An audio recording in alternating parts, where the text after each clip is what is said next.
Hello friends, welcome back to my channel. आज फिर हम आपके लिए एक नई कहानी लेकर आए हैं। तोता ना खाता है ना पीता है।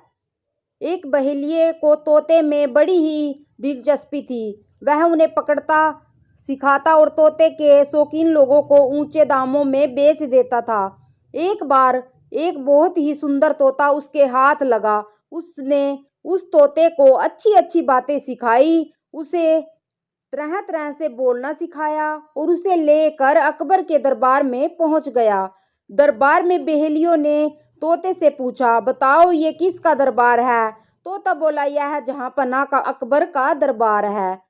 सुनकर अकबर बड़े ही खुश हुए। वह बहेलिए से बोले, हमें यह तोता चाहिए, बोलो इसकी क्या कीमत मांगते हो? बहेलिया बोला, जहांपना सब कुछ आपका है, आप जो दे वही मुझे मंजूर है। अकबर को जवाब पसंद आया और उन्होंने बहेलिए को अच्छी कीमत देकर उसे तोते को खरीद लिया। महाराज अकबर ने तोते के रहने के लिए बहुत खास इंतजाम किए। उन्होंने उस तोते को बहुत ही खास सुरक्षा के बीच रखा और रखवालों को हिदायत दी कि इस तोते को कुछ नहीं होना चाहिए। यदि किसी ने भी मुझे इसकी मौत की खबर दी तो उसे फांसी पर लटका दिया जाएगा। अब उस तोते का बड़ा ही ख्याल रखा जाने लगा, मगर विडंबना देखिए कि वह तोता कुछ ही दिनों बाद मर गया। अब उसकी सूचना महाराज को कौन दे? रखवाले बड़े परेशान थे। तभी उनमें से एक बोला कि बीरबल हमारी मदद कर सकता है, और यह कहकर उसने बीरबल को सारा वृत्तांत सुनाया तथा उसे मदद मांगी। बीरबल ने अक्षण कुछ सोचा और फिर रखवाले से बोला, ठीक है, तुम घर जाओ, महाराज को सूचना मैं दूंगा।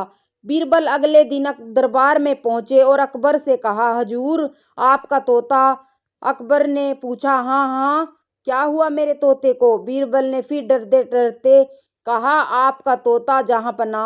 हाँ हाँ बोलो, हाँ हाँ बोलो बीरबल, क्या हुआ तोते को? महाराज आपका तोता। बीरबल बोला, अरे खुदा के लिए कुछ तो कहो बीरबल, मेरे तोते को क्या हुआ? अकबर ने खिजते हुए कहा, जहांपना आपका तोता ना तो कुछ खाता है, ना कुछ पीता है, ना कुछ बोलता है, ना अपने पंख फड़फड़ाता है, ना आंखें खोलता है, और ना ही राज ने गुस्से में कहा, अरे सीधा सीधा क्यों नहीं बोलते कि वो मर गया है? बीरबल तपाक से बोला, हजूर मैंने मौत की खबर नहीं दी, बल्कि ऐसा आपने कहा है, मेरी जान बख्शी जाए। और महाराज निरुत्तर हो गए। Thanks for watching.